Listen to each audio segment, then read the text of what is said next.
Drew clouds like this because I thought realism was too hard. Please don't do that. If you want to draw realistic clouds, I'll show you how. On the horizon line, draw 3 mountain silhouettes. And let's say this is a grassy field. We'll come back to this later. Next, fill in the mountains and evenly shade the entire sky. Just don't go too dark. Then add a layer so the sky is darkest at the top. Now, using your eraser, draw the shape of the clouds. Any shape is fine, but I encourage using reference. Now use the point of your pencil to add a dark shadow on the top of the clouds. And since the bottom of the clouds are in shadow, shade them so they're darker than the sky. Then use your finger to smooth over any scratchy areas and shade the foreground so the bottom of the image is darker than under the mountains. Finally, add a few details in the grass and you're done. Please like, follow, and share.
How to use a pencil like the old masters. First, sharpen a 2.5-inch lead to a tapered point. Then, hold the pencil to the side and use the very tip of the lead to get into the grooves of the paper.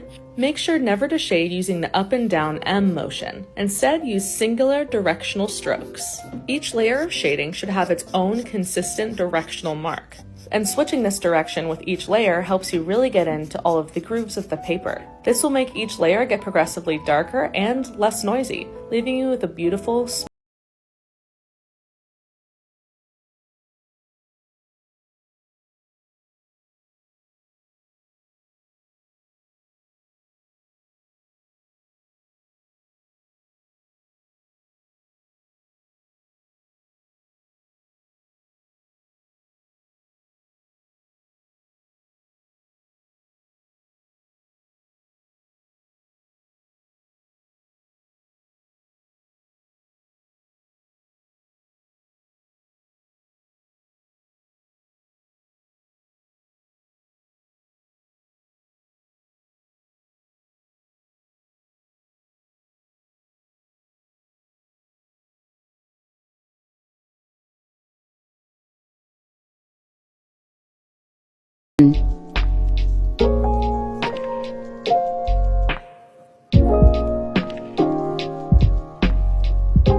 Ya no sigas haciendo las mismas escaleritas de siempre, mejor quédate porque te enseño un truco. Hacemos una línea vertical de 15 cuadrículas, luego una compuerta, ahora unas escaleras que suben y comienzan a bajar. Repetimos lo mismo del otro lado y luego empezamos a unir con líneas horizontales para terminar las escalas. Pintamos la parte del fondo, ahora esta parte va completamente oscura. Luego aplicamos con lápiz unas pequeñas sombras de color gris en intermedio de los escalones. Inclinamos el lápiz para darle un efecto, generar un efecto y un contraste. Ahora generamos una sombra, una proyección que va a ir hacia este lado en forma de triángulo. Y por último vamos a dividir la hoja en dos. La partimos a la mitad y listo. Tenemos este impresionante efecto. Si te gusta, califícalo de 1 a 10, compártelo con tus amigos y síguenos.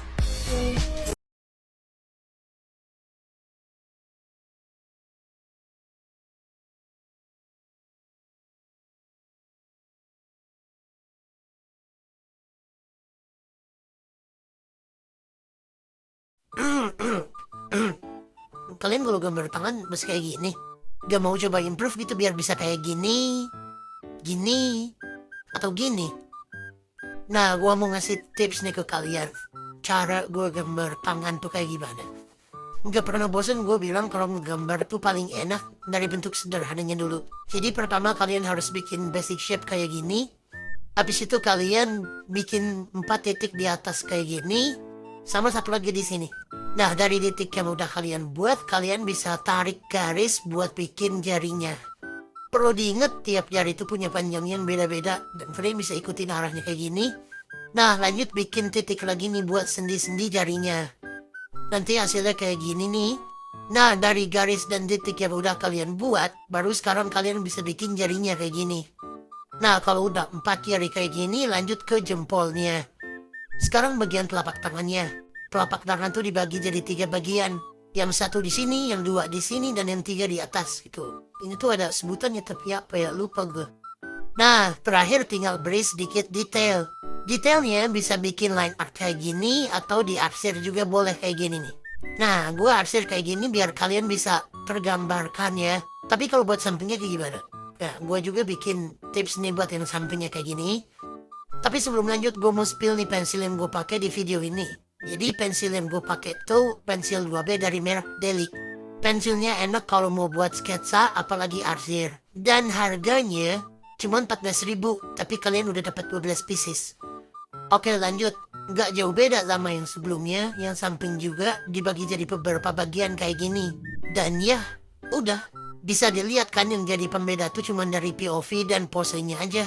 Nah, kalian bisa langsung praktekin sendiri dari POV yang beda atau dari posenya juga yang beda. Kalian bisa cari referensinya di Pinterest atau di mana lagi ya? Ya, pokoknya selamat belajar deh. If you have never drawn a specific creature before, you can use this simple approach to study them. Let's take this trash panda for example. I start by drawing a central line which acts as a guide for symmetry. Then I sketch the biggest shapes I can see, an oval for the head and these 2 shapes for the paws. They aren't even precise, you don't need to worry about it at this point. Then I add middle-sized shapes like the one for the mouth, 2 triangles for the ears and small circles for the eyes. Once I'm satisfied with the overall position of these shapes, I begin adding more details. I divide the paw shapes into individual fingers, pay attention to distances and proportions, and make adjustments if needed. Using a quite hard HB pencil and using it lightly allows me to correct any mistakes or messy lines as I go. Starting with the darkest values, I gradually add shading, working my way through mid-tones. For the finest details, I switch to a softer pencil. A mechanical pencil with 2B lead comes in handy for fine lines, hatching, or tiny details. I often use a blending stump. This is especially useful when capturing the fluffiness of an animal or when it's very smooth and fabulous. And for pinpoint erasing, like for white whiskers, this elastomer eraser provides the clean finish I'm looking for. So don't be intimidated if you haven't drawn some animal before. Observe the reference, embrace the simplicity of shapes, don't worry about the mistakes, and let your pencil bring them to life.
Bye.